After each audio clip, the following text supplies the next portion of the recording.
Right, good afternoon, everybody. We're just about to start our webinar around SigniFlow. Thank you for joining us today. Leon van der Merwe is the director at SigniFlow. He's going to be running this webinar, so I'm going to hand it over to him and he can tell you some more information.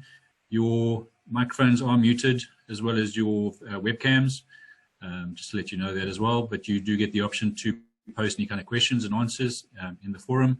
And any questions that you want to direct directly to me, you can do that as well during the presentation. Over to you, Leon. Thanks, Greg. Yeah, welcome to everyone. So we're going to be looking after the SigniFlow Basic Essentials, Level 1 today. So this is a new track that we've started. We're broadening our audiences for these. We obviously will still be doing the smaller groups as well, so you can obviously apply for those as well. We do the smaller group trainings, one-on-one training, online training, obviously all of those are still available. So we are sitting on level 1 today. We're probably going to be running through the next couple of months, level 2, 3, 4, 5, 7, etc. We will be moving over into then the essentials training, the advanced training. We'll be looking at administrator training. We also have tracks for partner sales training, so you can apply for those as well, which we can either will be scheduled on our side, or you can actually ask these to be scheduled at your times. And I think towards sort of maybe the end of the year, early next year, we'll also then be looking at the SigniFlow Master Training as part of this sort of track. So yeah, my name is Leon van der Merwe. I'm the Group Director of Technology for SigniFlow. Today's track will be hosted by Greg Orrell. So just a little bit of a disclaimer. If anything goes wrong, it's his fault, not mine. So if you can please just get that dotted down. Then I would like to say very good morning to our US audience, very good afternoon in South Africa and the UK and the EU, and then a very chilly midnight good evening for our Australian guys. I hope I don't bore you to fall asleep. Okay, so we'll be going over the Basic Essentials Level 1 today. Being the first of this track, what I will be doing is I will be focusing lastly, the last portion of it, on the SigniFlow application itself. We'll be creating a little bit of a workflow. We'll sign it off, maybe add an attachment or so to the workflow so you can sort of see how our portfolio function works. But we'll start off the first section then with the introduction to SigniFlow, maybe tell you a little bit about who we are, where we come from, the regions we operate in. I'm going to have a very non-technical discussion regarding our architecture, just for those of you who are not familiar with that, or maybe sitting within the cloud, wondering if we've got on-premise solutions. I'll just have a quick chat about those. And then we'll be looking at the differences between our cloud and our hybrid service, or our on-premise service, and sort of what the advantages are around having either of these. So we'll have a quick chat about that. I'm going to just talk about our integration landscape. We're definitely not going to have a technical meeting. Any of these sort of technical discussions can be held with us on a one-on-one or with our technical prepared team, not a problem. Then the second portion of the first half, we'll be looking at the differences between electronic signatures and digital signatures. This is obviously very important. We're going to probably start off then by showing you what the end product looks like before you actually start looking at the product itself. For this reason, there's still a lot of confusion within the market as to what is an electronic signature, what is a digital signature, what is an advanced electronic signature, when do certain of these apply, what is a qualified electronic signature, etc. When are these used, what is a digital signing certificate, what's a digital signing service, and all of these we need to sort of discuss in order for you to understand what it is that the end product delivers from the solution itself. So we'll be having a quick look at that. Okay, so I'm going to share my screen. So Greg, I'm going to take over from you there. Fantastic, there we go.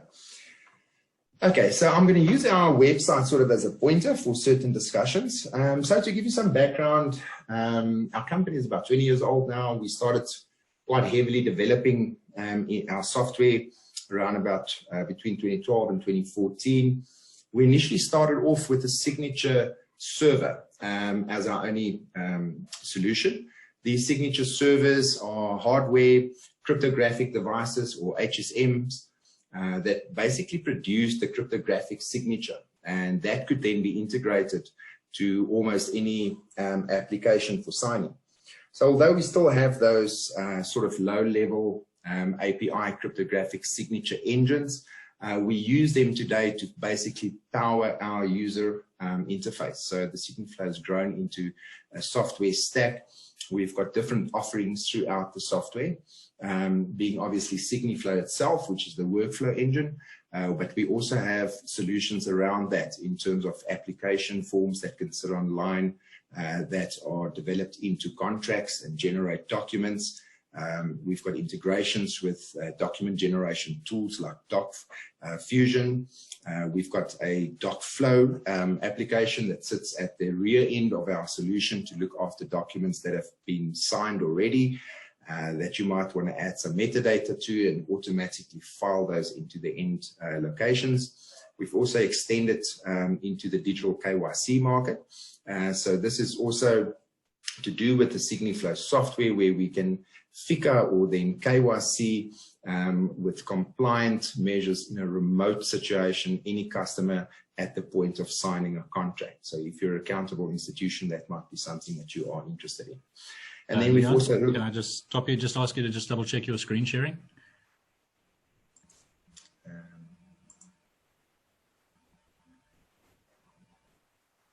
Was sharing, was not sharing on your side. No, nothing on our side. And now, Greg? Nope, still got the PowerPoint.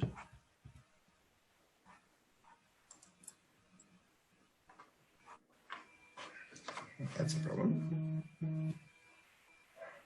It says on my side you are screen sharing. Sharing, okay. Can you see my screen? Should be our .com website. Okay, it's good. Yeah, it's live now. There we go. Fantastic, great. Where was I? Okay, and then we've also hooked up with GlobalSign, one of the largest certificate authorities in the world, to offer services like your digital signing services, etc. And I'm going to be touching a little bit on the Windows toolset a little bit later on. So through COVID-19, I think a lot of digital projects that were sort of hanging in the air and people were still deciding, are they going to do it, aren't they going to do it, have sort of brought these decisions and fast-tracked these decisions into having them implemented. So we're quite overwhelmed in terms of the reaction to the market for digital signatures. It is quite a lot. Not only do people work from home, people are returning to the office now, and we sort of have a new world where we need to operate in, where your digital signing plays a very critical component to bringing those together. So we are definitely a centralized platform from which approvals, signing, contract signing, internal process automation, etc., can definitely be run from your SigniFlow user interfaces. I'm going to focus a little bit on this because this is really where we started off, and which is quite important. You can obviously use SigniFlow as a standalone product, not a problem with that, but we are enterprise microservices orientated architecture, meaning that all the functionality that you're going to see throughout our webinars that exist within our user interface, all of those are also available via API. So you can either call a API that can perform multiple functions for you, or you can call an API that can then perform one function for you. And the importance of that is, and why it is a microservices, because a lot within the enterprise space, we find, especially within your banks, where you've got enterprise services, buses and rules engines, etc., that's running. You don't want to call one API with multiple functions. You want to call one API that's got one function. That function is then returned to the decision-making server, and that ESB or the core banking system or the rules engine will make a decision on the data that it received back, and it will fire off the decision to then call another API. That will again create one function, or answer to one function. So we are perfectly positioned to do that. We can also live between systems. So within the eco landscape, within a company, it's very easy to bring SigniFlow in and to then either use the solution as a standalone solution, as to what I'm going to show you a bit later on, or you can really have it fully integrated. If you're doing a very tight integration, you don't even really need to see any of the components of SigniFlow that's visible to you today. You can do this from any third-party sort of application. So from a infrastructure point of view, we are represented in all the major regions across the world.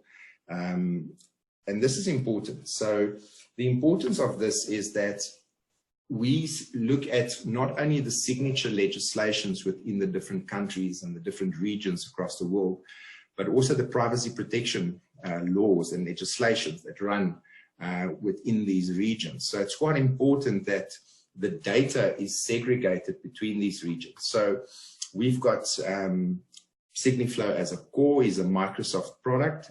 It's built within Microsoft coding.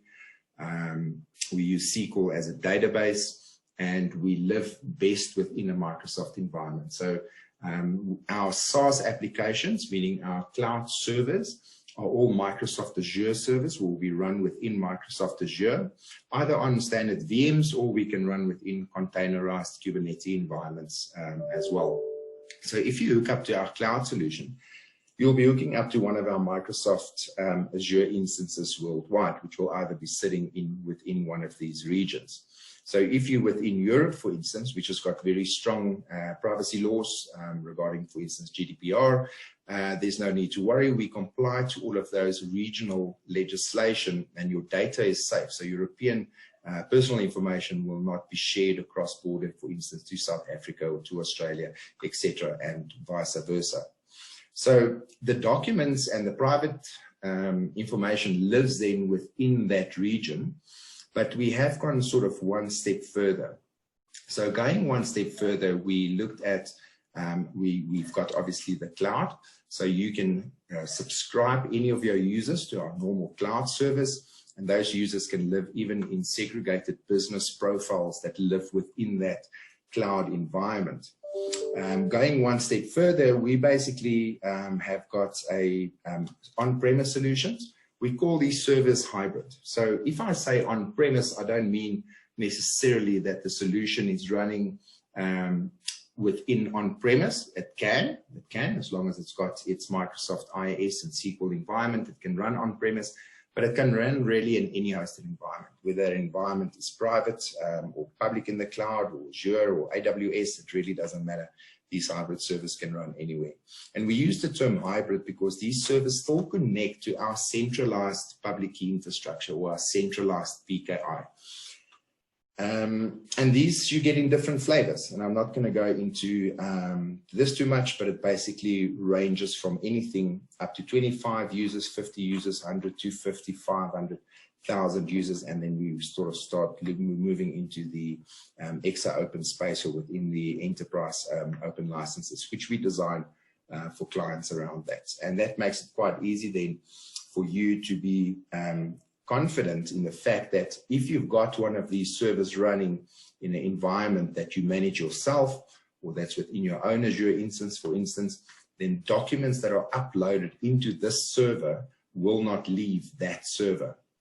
Documents uploaded into our regional cloud won't leave the regional cloud, but documents uploaded into your own server will never leave your own server. It will always be sort of secure and within your own network administration and network security.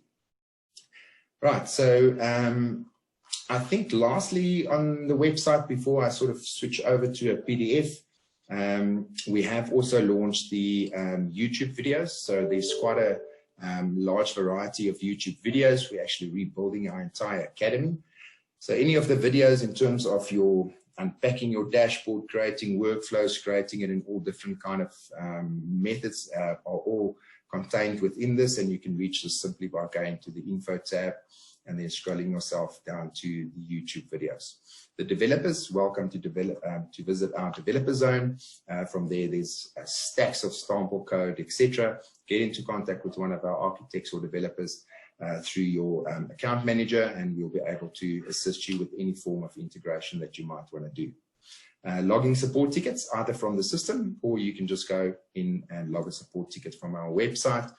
And these tickets, the only important thing there maybe to remember is that to pick your region. So by picking your right region, we're landing you within the right support team that is at least awake when you log these tickets. So that is important. Okay, so that is basically the end of the first part. We will be opening for brief intervals to answer some of the questions. If there are questions that are unanswered after these little sessions, what we will do is then we will try to respond to those by email after the webinar.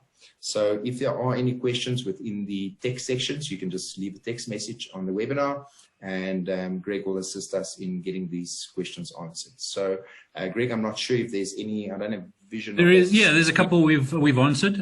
One was around using external AATL certificates, whether we can allow those using our system.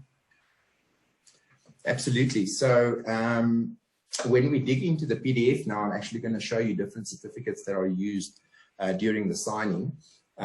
We also support different certificates in different regions. So either through integration with directly into the system, or even then AATL certificates that might be on a USB dongle that you can sit in. We also support the government type of certificates that are on dongles and smart cards, ID cards you find in Belgium, in the South American regions, a lot of smart cards with the certificates on. We support basically all of those. We do have a very tight integration with Global Sign globally.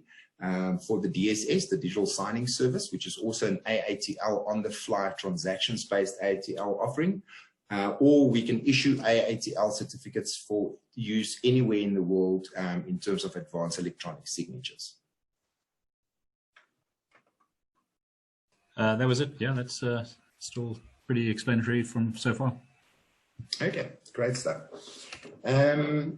All right, I actually see that I skipped a little bit of a section. So what I'm going to do quickly, I just want to take you through where we spoke about the architecture and the hybrid servers.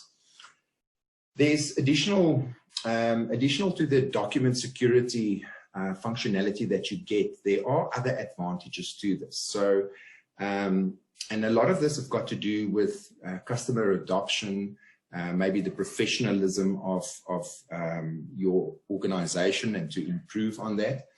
I like to use the Bmw server as a good example. So these servers are fully brandable.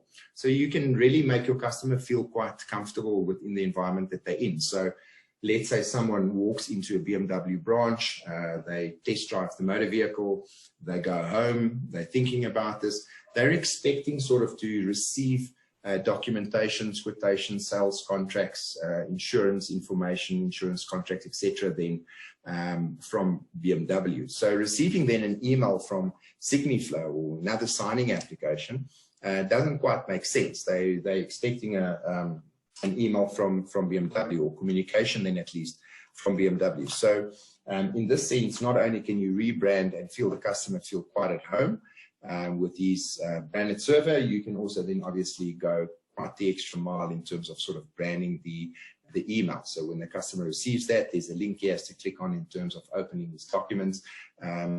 He feels comfortable, he feels at home. And these branding can be done in a lot of different flavors. You know, we sort of take your corporate identity documents, work with the marketing teams, etc., in getting these sort of different branding for these servers. So these are all hybrid servers that exist across the world, and these hybrid servers then have got all the segregated user information, segregated documents, and segregated security of the different hybrid servers.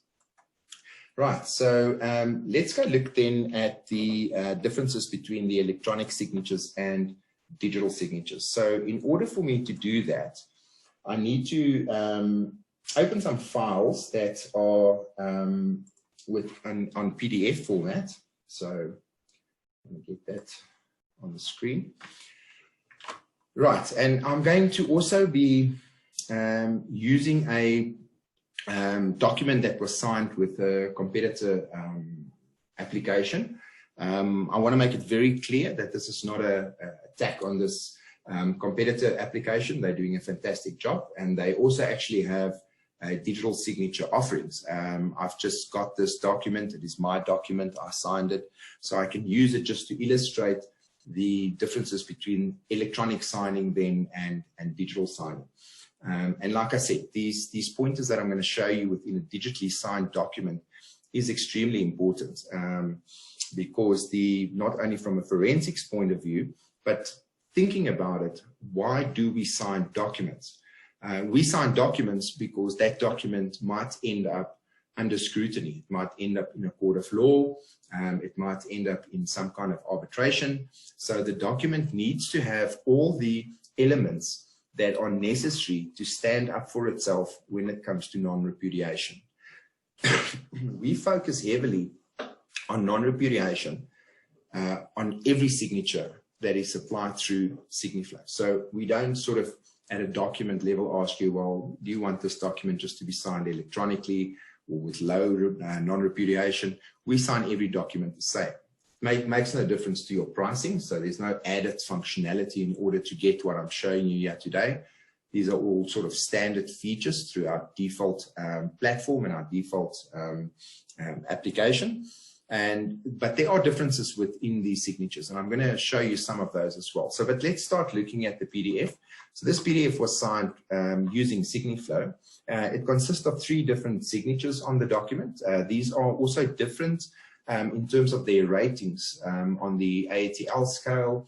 And then obviously when you start looking at regional legislation, like eIDAS in the EU, the eSign Act, the eSign Act in Australia and America. South Africa, we've got the Electronic Communications and Transactions Act, and these are different flavors of these acts, but at core, they're all pretty similar to one another. Some still lean toward electronic signing, and then we find that the later updated acts all start looking more at the standards that was basically put in place by eIDAS, which follows the digital signing standards. So we follow the Adobe standard for signing. So when you open a document and you want to verify the document in terms of its signing and its non-repudiation, you need Adobe. So I'm opening this with Adobe Pro, but you can do this and similar things you can do. Obviously, it will look the same within your free versions of the Adobe Reader as well. There are other PDF applications. These applications don't necessarily follow the right ISO standards, or definitely not the AATL, which is your Adobe Accredited Trustless standard. So you'll find within those applications that the document might not present itself exactly the same. Simple, don't use those to verify signatures. You need Adobe, and it is free. Right, so let's start in the left-hand top corner. You guys will see there is a little green tick. What this little green tick means is that this document has not been tampered with. So because I'm in Pro, I can actually go into my tools and I can say, right, I want to edit this PDF. Because it is digital signed, it will stop me from editing the PDF. I can't. It has been cryptographically signed. The second and third, these little 3 green ticks that you see running down the line here, you'll see that every signature that is put in by, used by SigniFlow is a digital signature. So it's got all the right standards and cryptographic standards that embed and seal the document as every signer signs, which is quite important. It means that also while the document is in transport throughout the workflow, the document is protected by these digital signatures. There's a few elements to these. I'm not going to go too deep into each one of them, but there are a few important elements to follow. The first is the signature includes an embedded timestamp.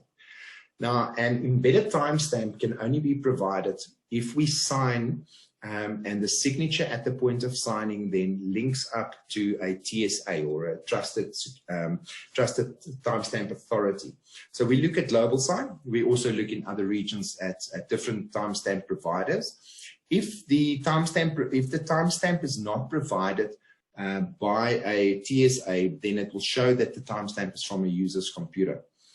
It is obviously not good to have that, because I can set the time on my computer, or even at a server level, I can manipulate that time. I can take the time forwards or backwards, which then means that the date and time that this person actually signed the document is then inaccurate. So we use the TSA timestamps within digital signatures. This then also links up with LTV, which is your long-term validation. What this means is that when you sign digitally, you use a signing certificate. You use an AATL certificate. And this certificate has got a lifespan, usually 1 year, 2 years, or 3 years. When you sign the document, the certificate may be valid. But let's say you're signing a life insurance document that might only go to court in 20 or 30 years from now. When you open the document, then you need to have certainty that the certificate was valid at the time the person signs. So by having the right timestamp properties embedded in the document and having LTV enabled, and when we look at the certificate, I'll show you how that is done. We basically can say that this document is now, you are able then to verify the signature of this document in the future, in time to come. You'll see that these properties exist for every signer in the workflow, not just for the first signer and not just after the signing events, but for every signer. From a forensics point of view, forensics, when you sign on paper, you need a handwritten expert, a handwrite expert, and they can then do comparisons and see whether the person actually signed the document. Whereas with a digital signing, the forensic elements all lie within these elements that are built in. And one of the important ones of them is that the version control, as events happen to the document, are also embedded in the document, meaning that I can roll back a version and I can compare this version to a previous version or the end version, and I can, by data comparisons, now see whether this document has actually been fraudulently changed or whether there's any changes made to it. Even though my trust indicators show me that, I still want that certainty that I'll be able to go back on certain events and maybe compare those events to the final document to see whether there was any changes then to that document, and if there was any changes, what changes did that user make in that document. Right, so then further on the actual signatures, these are not images living on the document. So if I right click on that, you'll see that I can only validate the signature. I can use view signed versions. Excuse me. It becomes an active component of the PDF. So when I click on my signature, it will basically open up. It will tell me that it's valid, meaning again, this document has not been tampered with. And when I start looking at the signature properties, a whole bunch of information opens up for me. I can see my timestamps. If the user allowed the location to be recorded, that would also then be embedded in the certificate. SigniFlow allows any business to dictate what they want the end user to do. So if you want certain authentication that runs at the point of the user either registering, logging in, not logging in, receiving an OTP, etc., all of that information can be embedded in the certificate to give the certificate extra properties of non-repudiation. So the whole process that forms the non-repudiation at the end of the day is basically built up out of small elements of events as they happen with a document. And all of this is what will come under scrutiny if a document goes to court and a person says, well, it wasn't me who signed it. In this specific case, this is what we call an advanced electronic signature, meaning that the certificate was issued by Global Sign directly to me. It was issued through my organization, so my organization was vetted. These signatures can be commissioned actually or deployed through what we call our enterprise PKI, meaning that there's no face-to-face necessary. It's more the organization that gets vetted, and then the people within that organization can be quite quickly enrolled.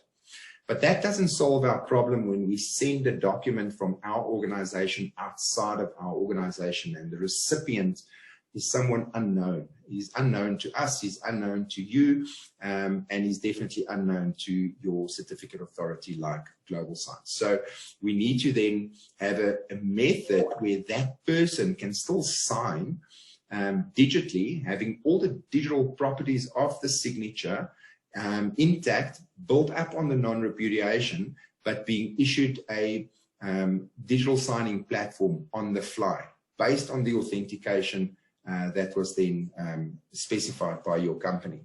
So for that, the signatures look slightly different. You'll see that the application certificate being issued to SigniFlow is what creates the technology for us to sign. And at the point of signing, we embed that personal information and the email address. In this specific case, if the user was also received a one-time PIN via SMS to his mobile device, you might also see his mobile number here. Throughout different regions across the world, some of this information then is again redacted because of the privacy laws, but that's in principle basically how it works. And all the other elements of the digital signature is then exactly the same. Okay, so you can now see that we've got the process of events as they happen to this document are all embedded within the PDF. There's already a large element of non-repudiation because I can roll back. I can see a lot of forensics that I can do with these signatures, and these signatures are not images. So if I go look at a document that is just basically signed electronically, there's quite a lot of differences. The biggest of these differences being obviously that these signatures are not digital. So I can't click on it. I don't get any response from them. They superimposed images, which means that I can also right click, I can copy these images or save them. And I can then quite easily take these images and transport it onto a document. So I can transport it onto a Word document, and I can save that Word document as a PDF. And for the untrained eye, it will look actually then quite different. So, or it will be easy to fool. So it is much easier because these are just the images that are imposed on the document. If you go look at the elements, and these guys do it much better than most, you'll see that the document is cryptographically signed. So it means it's sealed. I can't edit the document, but I don't have any timestamp within this document. So this specific document doesn't have a timestamp. It is open to fraud because we don't know what the time authority was at that specific time. This date and time is all just text fields that's been entered. If I can just highlight that, you'll see it's text fields that's been entered. So I can't really rely on this. And a court of law really cannot rely on this as being true because someone typed it in. Whereas obviously with the digital signatures, the timestamp takes over anything that was actually just written into the document. It's got elements of long-term validation, which is great. But you'll see that the process is missing. So the audit log that you find within this is not in the document. The audit log sits somewhere else. And that audit log on the electronic signing document is then within the SQL database or within the database of those applications. So within SigniFlow, I'm going to show you, we also obviously have the audit logs. They are built up and time-stamped as they happen, and they sit within SQL. But it's problematic as these audit logs can be scrutinized, and the SQL database is not necessarily secure, whether even if that SQL database sits within a banking environment, for instance, there's still a database administrator. And that as long as there's human access to that database, one may argue that that database is compromised and something could have been changed within that database.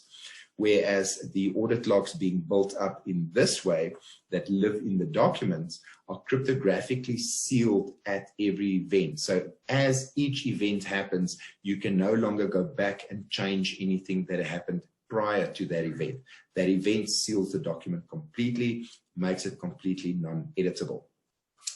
For some of our customers that are within sort of the high security industries, we have also added additional security to our documents. So if I take this credit note request, if I take the PDF from our desktop and I drop it within our steganography decoder, these are all freeware, and you can even use any standard steganography decoder that you can download from the internet. So you're not reliant on our application to see this additional non-repudiation information that is built into the PDF. So what this does is when we sign, as every person signs, we encrypt a certain amount of information that's not visible to the human eye into these signatures. And with that obviously comes the audit trail. So this audit trail and even some extended information of the audit trail are all embedded into the documents. So it builds up the events and timestamps as a person signs. So when the first signature was signed, if I had to run that through our steganography decoder, it would have only had these first 3 lines in. You can see there's an initiation, a view, and a sign. And then as the second person basically came into the system and operated with the document, these additional timestamps and additional information is then encrypted and embedded into the document using steganography, which is part of our cryptography stack of technologies that we use. So you can get the full audit out of the document as well. Obviously, you don't want to make these things visible because the aesthetics of your document is now gone. You've got a contract and you've got this large audit trail that runs with the contract, even though it then might be signed. It changes the document. The document has now got additional pages, which might have some other legal implications. So we basically hide that through very clever cryptography techniques that sits within the document. So from a forensics point of view, it's great to see what the non-repudiation elements are. From a legal point of view, this PDF does not need our application to stand up in a court of law. Everything that you need in terms of non-repudiation is built into the PDF itself.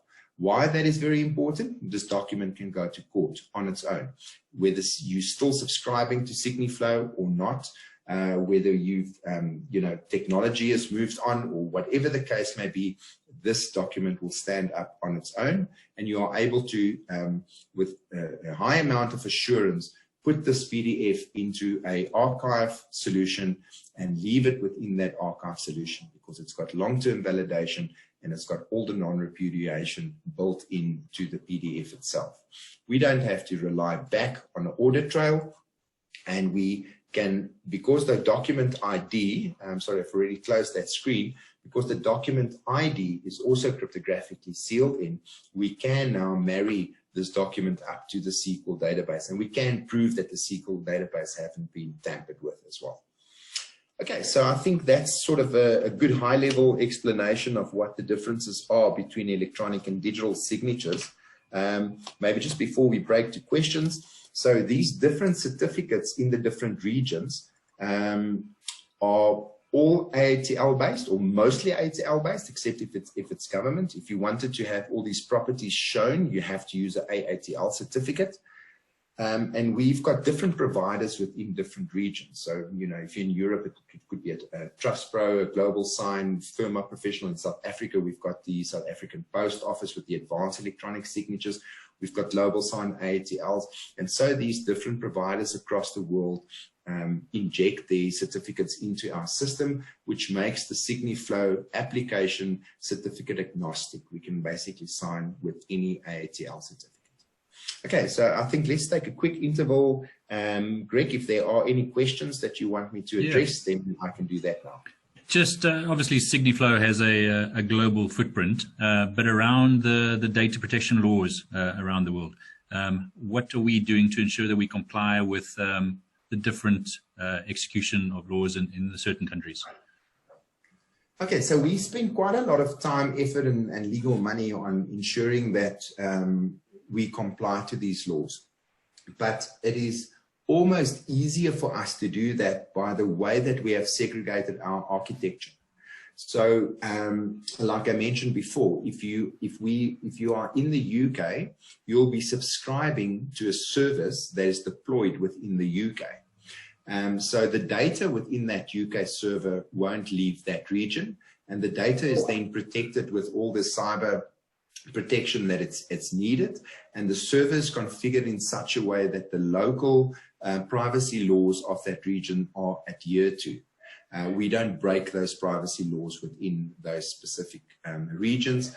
If you take that server into your own data center or into your own environment within that region, like I said, then all that data stays within that server environment and doesn't break out into any countries or cross-border problems that you would find within these privacy laws. There are also extensions on these privacy laws, which are not the same in all regions. So like I said, some of the information actually within these regions are then redacted. So that information won't necessarily show up the same as what if you sign a document in Europe as what it would if you sign a document in Brazil. The two different regions have got different privacy legislations, and we subscribe to that. So the documents might look slightly different, or the private information is then displayed slightly different. But importantly is that both the user and the consumer of that service for that region, that data is contained within those regions. Okay, just another comment from somebody as well. There is some questions around which companies would accept digitally signed documents. So just your opinion on certain companies and governments where they are in digital transformation and using digital signatures? Absolutely. So that's actually a brilliant question, because what we do sometimes find is that although legislation sort of dictate the minimum standards, we find that certain companies might say, well, the Electronic Signature Act says that you can sign electronically, but me as a company don't accept that signature. So there are still elements of that around. And if this question was asked 5 years ago, I would have said it's actually quite a big problem. That problem is definitely shrinking. I think also with people more adopting in terms of electronic working from home, working from remote locations, signing remotely. The whole face-to-face environment is changing, and it has been changing for many years. But we see a very fast adoption lately of companies and governments that are accepting electronically signed documents and accepting remotely signed documents, far greater than what it was ever in the past.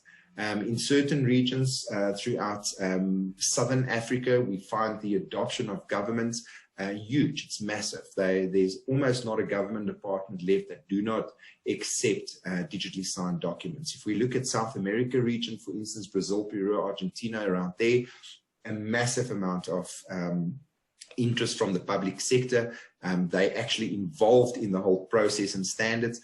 Same within Europe, the process and standards are not just put there by some private companies. It's all within the involvement of the EU Commissions, and within the UK the same. The governments are involved in creating these standards to ensure that documents are signed in a certain way. We are seeing the explosion of digital signatures, because digital signatures have become a standard, where electronic signatures, there aren't really many standards around for that. So as long as the standards are followed, the governments have got buy-in, there is a lot of change within the market, especially from the public sector. And we do find that the institutions like your banks and your banking associations, etc., are all forced now to accept this, because we cannot sign face-to-face. We just in an environment in this new world that we live in that doesn't allow us to be face-to-face. So remote signatures and the adoption of that globally has been absolutely phenomenal. Okay, good. Another question just on regards to users being around the world. So for instance, a user being in the UK and somebody in Australia, how would those different environments work? And likewise, just based on that as well, is companies that have the same kind of footprint as we do, and have offices around the world, how would that work with regards to them signing and having licenses? Sure. So it is tricky, because we are working with different legislations within these different countries. So let's say, for instance, you are sitting on a hybrid server within Australia, and you send it to someone in South Africa, as an example. The person in South Africa might have an account on the South African server, but to sign the document on the Australian server, you'll basically have to re-register. So for users, it's much easier, because our hybrid servers can communicate with one another through the regions where there's strong privacy legislations. You might have more than one regional registration. We do have centralized points where our identity servers run, which are the servers that actually authenticate the users, authenticate the licenses, and then manage the digital identity of that person. again, the digital identity of the person will always be managed within the region the person is from, where the authentication methodology will be from the business requiring a specific authentication when they send out the document. So there are two different components to that. So if there are a customer that's got branches all over the world, and they need to understand how this works, can it be done from a centralized perspective? Yes, it can. We also get data processing agreements that are in place for different regions. So we subscribe to the different processing agreements, which will allow a global company to actually share this data over the borders using certain data processing protocols. So that can be achieved, but for the normal sort of standard cloud, if you're in South Africa, your data will be in South Africa. You might sign a document in Australia. You'll be having to log into the document or the Australian server using your South African identity credentials, which will be stored in South Africa. I think we can move on to the platform. Show SigniFlow. Okay. Yeah. Fantastic. I see we are running a little bit short on time. I might be either waffling a lot or speaking slowly. I'm not too sure. So I'm going to then close all of this down. I'm going to be using our head office hybrid. So this is a non-integrated hybrid. I just want to actually start summing up in the background here where I can actually show you later, if we do have time, from an integration point of view with, for instance, SharePoint, what it will look like. But for now, I'm just going to use the standalone. I'm going to be running very quickly through some of these, just to get you sort of comfortable with the workspace, and then I'm going to do a little bit of a demo in terms of uploading a document and having that document signed. Right, so we segregate the documents within your dashboard. So you've got sort of pending, which is documents that are waiting for you to sign. We also have applications that you can install on your, for instance, Windows.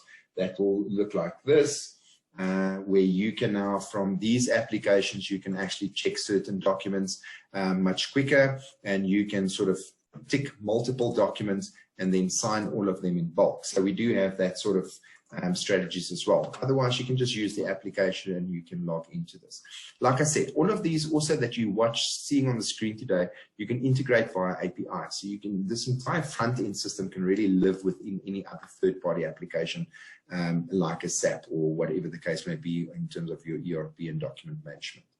We've got circulating documents that are documents that I'm waiting for others to sign, cancelled, expired workflows, completed documents. They're all segregated into these little baskets.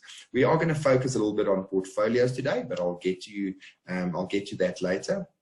If you click on this little green plus on the side there, it gives you a lot of information about the activity of that document. So you can see who's initiated it, you can see who's viewed it, you can see who's already signed it and the information of those signers, and you can see this document pending waiting for me to sign it. So it's probably someone's leave application, which is good. I'm just going to close it and not attend to it right now. Okay, so that's sort of also from the circulating basket, it's very easy for you to track the document and to sort of see where it is. I'm going to show you a little bit on the form side. So forms are really there to automate internal processes very, very quickly. Okay, so I'm going to take, for instance, a leave application form, and you can really look at all the different sort of processes that run within a business that's either reliant on emails being sent around. You always have missing person or person's on leave and he hasn't checked this and he hasn't checked that, which slows all of these processes down. Or in many businesses, we still find that a lot of these are on paper. It's actually paper-based process, even though you might fill it in on a PDF, but you then need approval from different parts of the business or different business units, and that really slows it down. So the forms section was really built to automate these. So this is an application form for leave, so I can fill in my sort of my name, select my department. It's got all the HTML form fields that you would expect in an HTML form. I can upload additional documents. I can have my date pickers in order for me to say when is my first day away, my last day, when will I be back in the office, how many leave days do I have left, etc. And then this document is set up then to be signed by an employee, a manager, and a human resources. So after I have filled in this document and I submit it, the document will be converted into a PDF, and that PDF will then follow the workflow that I'm going to show you a little bit later on. Right, so then we've got our form builder. So the form builder is a very quick way to build these forms by using drag and drop functions. So I can basically start by putting these little elements in. I can move them around, and I can have things like checkboxes and date fields, filed uploads. I can put the header in over there, text fields, etc. And what I can do with this is I can then basically go and I can start configuring these. So let's say I've got an option field. There we go. So I can now go and configure this option field into saying that this is life insurance, and this is car insurance, for instance, and I can save that field, and I can make it mandatory, non-mandatory, etc. We also have more advanced forms than this that can be built within HTML and injected into the system, and those can even then be linked up also to databases should you need certain elements to be automatically populated. So now you can see the forms have got these elements, so you can build them quite quickly. And they should represent the forms that you use in your business at the moment. You don't want people to restart and work differently to what they are working now. So to get adoption quickly, make the forms exactly the same as what they were on PDF or then in paper form. So I can give this form a name now. I can basically save it, and I can save it either for use only by myself, by my team, by my department, or then by the entire company. So those are sort of the options. We also allow you to use forms that are simply cover pages. So let's say, for instance, this form was I'm going to attach a contract like an NDA, but I want the form to be filled in, let's say, by my legal department first to have certain information on the form. I can use this form then as a cover page, meaning that when the document then goes out for signing, the customer will not see my internal form because it will remove the cover page when it goes out into a workflow.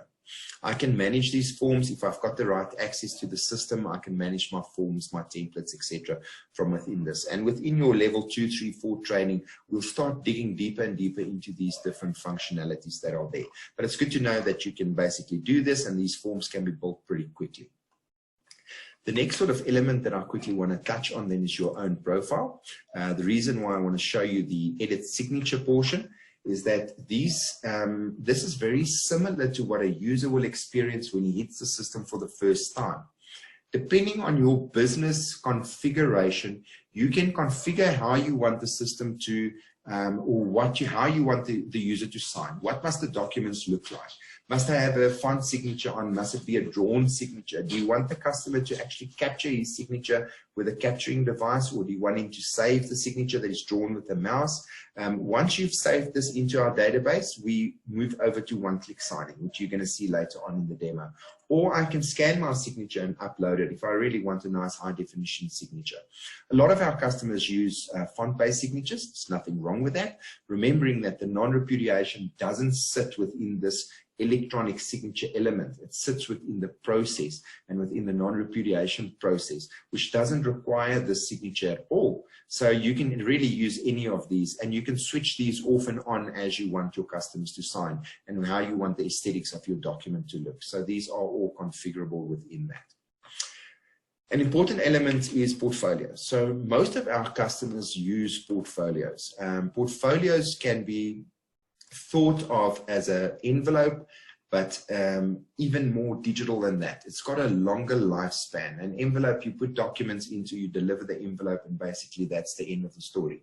With a portfolio, it extends the lifetime. So we can manage full customer life cycle of documents within that. We've got some of our banking clients that use portfolios literally as a vault within that banking system in order to manage the life cycle of all the different documents that live within that portfolio. So I'm actually going to draw up a HR file, which evidently is also the HR manager, which is great. Yeah. Okay, so this portfolio has got already its own audit trail, so that's quite good. You can see when the portfolio was viewed and changed, etc. And when I open this portfolio, I can also say that I want to receive notifications whenever anything changes within this portfolio. Sorry for my cat in the background. Right, so we've got different documents here. So we've got a contract of employment. I've got annexures that were signed at a different time. And then I've also got additional documentation that was uploaded. So his ISO 27001 certificate, for instance, was uploaded into this portfolio. I can achieve this in two ways. One is very easy. I share it. So I can basically share this portfolio with anyone in my business or departments or teams, and I can make them viewers or contributors. If I make them a contributor to the portfolio, they can upload documents into this portfolio using it as a secure portal, and I can then revoke their access again. And all of this can also be done via API. The second way to achieve receiving additional documents into the portfolio is actually at the point of signing. So I'm going to use that now to create a workflow and to then ask the person at the point of signing to give me the identity document. In that case, then the identity document will become the second document within that portfolio. If you download one of our portfolios, it's actually a PDF technology. So that portfolio is one single PDF containing many different PDFs. So if you download a portfolio, you can either extract the PDFs one by one, or you can look at a portfolio as a whole, which will then contain all of those different PDFs within that. Right, so this is our Create Workflow screen. Because it's non-integrated, if it was integrated to SharePoint or whatever the case may be, these documents might already been uploaded or ingested into the system. I can save templates that I use. I can save them if I want to reuse them. In this case, I'm going to use a template that I've already have, and this template is called our little sample document. So I'm going to, it's a little 2-page demo agreement that I'm going to use. Right, so this first page has got all the advanced features basically within setting up a workflow. If you're in a hurry, you don't need to use it, you don't need to read it, you simply just proceed and you go further with your workflow. But I'm going to set up a use case today where I'm sending out a contract, I'm asking the person to fill in some additional information, and I'm asking them to upload their ID. So there's quite a few little elements to this use case. So first of all, what I need to do is I need to start a new portfolio. So I'm going to start my portfolio and give it a name. So let's say webinar, right? And I'm going to create the portfolio. So this document will essentially be document number 1 within this portfolio. I'm now got my date picker, so I can set with the document. It's got a due date, auto expire it, yes, and we will drill into these elements in future training sessions. And I'm going to remind this person every day. The metadata types and the emails will also handle in future data sessions. So I can either now apply a message that is a custom message, or I can actually speak to the recipient and say, hi Joe, please upload your ID and sign my documents.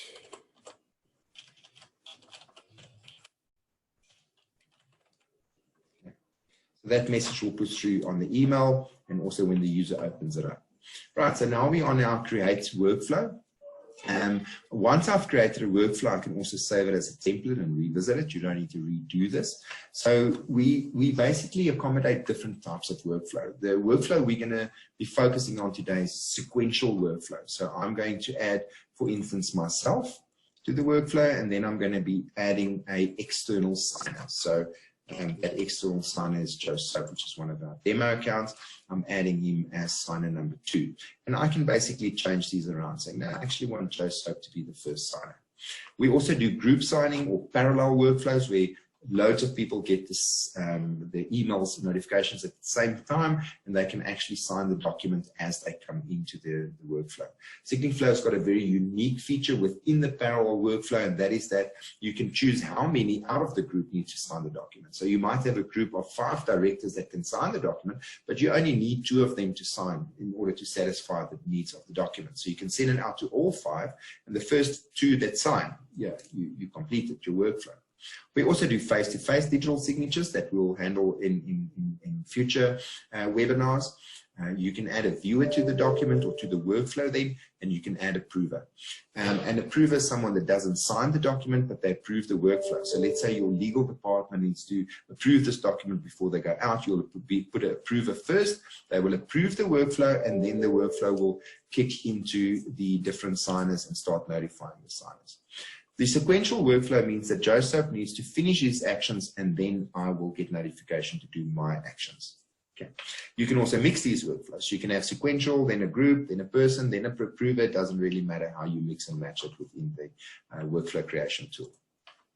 The document preparation tool is a session almost on its own, so I'm going to not spend a lot of time on this, just to show you that you need to tell now the users what they need to do on the document. So I can go tell Joe Soap to sign there, but because I use this document often, I've saved it already as a template, and this template can now be reused. So I can just simply say, I know this document, and I'm going to be loading the template of this document onto page 1, being certain elements I want Joe Soap to do, and on page 2, I will require myself to sign.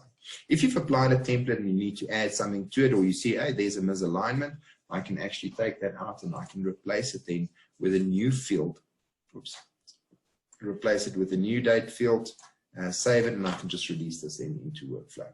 Okay, so these little elements on the right hand side is your field placing. So these are these HTML overlays, if you wish, that will be giving the user functionality to add data to the document at the point of signing. But now, remembering that we want an ID document of this, I need to share this portfolio now with Joe Soap. So I'm going to do that. I'm going to share with Joe Soap. I'm going to tell him that he's a contributor, and he needs to do this at the point of signing. Right, so let's add that.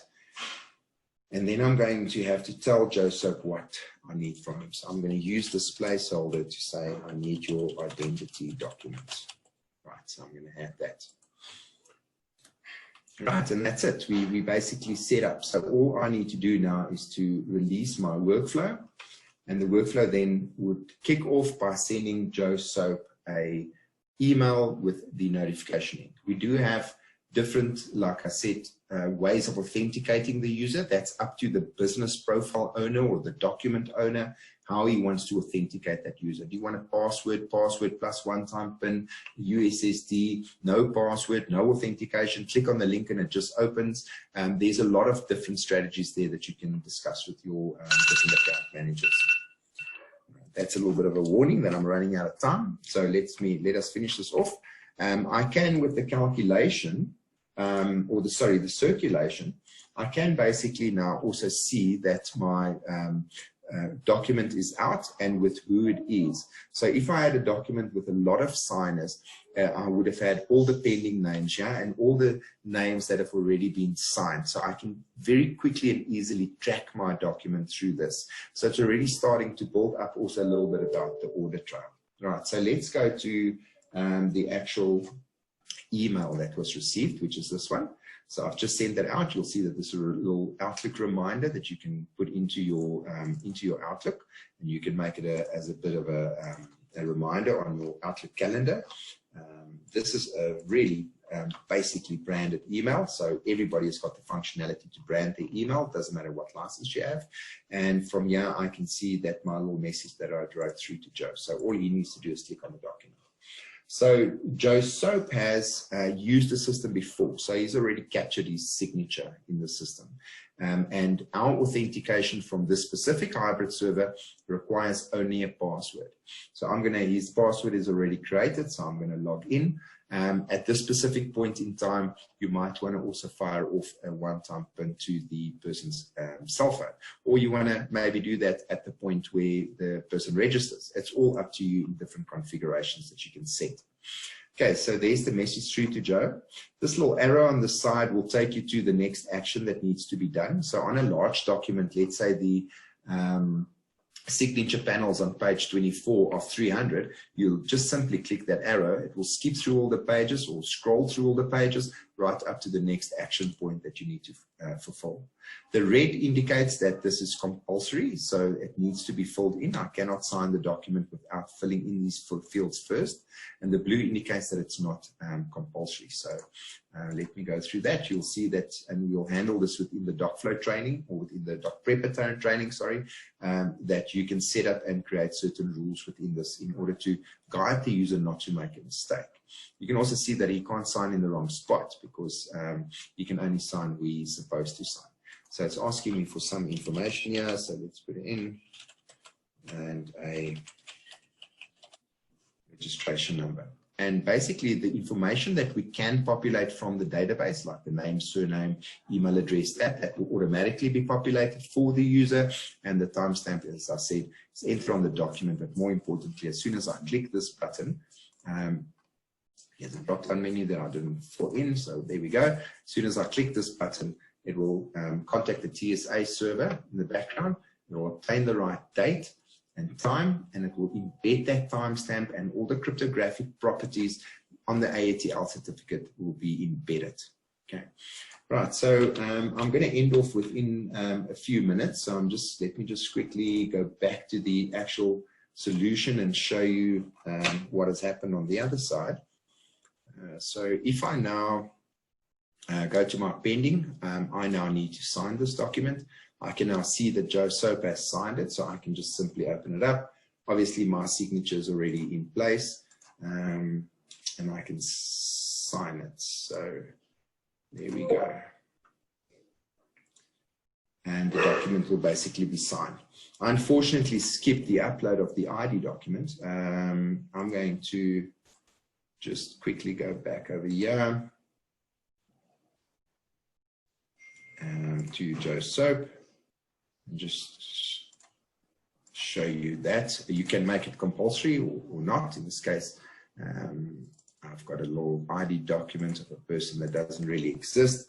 So you can see as soon as they upload that document into the portfolio, it now becomes a additional or second document within that same portfolio. So if I go out of this screen and back to the main application, then you will see that the portfolio will now be created, and this specific portfolio will already start to have its own little audit trail, and then obviously the documents would already be within this portfolio. And if this ID now needs to be checked by my vetting department, I can actually just workflow it through for approval, and that approval in the document will then rest back into my actual portfolio. I can also now share this portfolio and ask the person to upload additional documents, which I may have forgotten or they may not have had with them at the time of signing. Okay, so we're already a few minutes over. I think that basically concludes my session for the day. Greg, I think if there are any questions on your side and people do have time to stick around for us to maybe discuss and answer those, we can do that. Otherwise, we can also always just get back to those questions via email. Yeah, that sounds perfect. I've reached out to most of them, answered those that I haven't got back to. We'll be in touch on email. Fantastic. Well, thank you very much. Thank you for your time, and thank you for joining us for this webinar. Please keep an eye on your mail. You'll definitely be receiving mail in the future. All mails, just as a matter of interest, will be coming from a different domain. It's actually SigniFlow-software.com, which will be having all the managing all the emails that goes out regarding the training. So please don't block that domain on your service, because you won't be receiving future notifications. And we will keep in touch. If you do have any specific training requirements, please feel free to get into contact with your either regional account manager or your product managers, and we can set that up for you as well.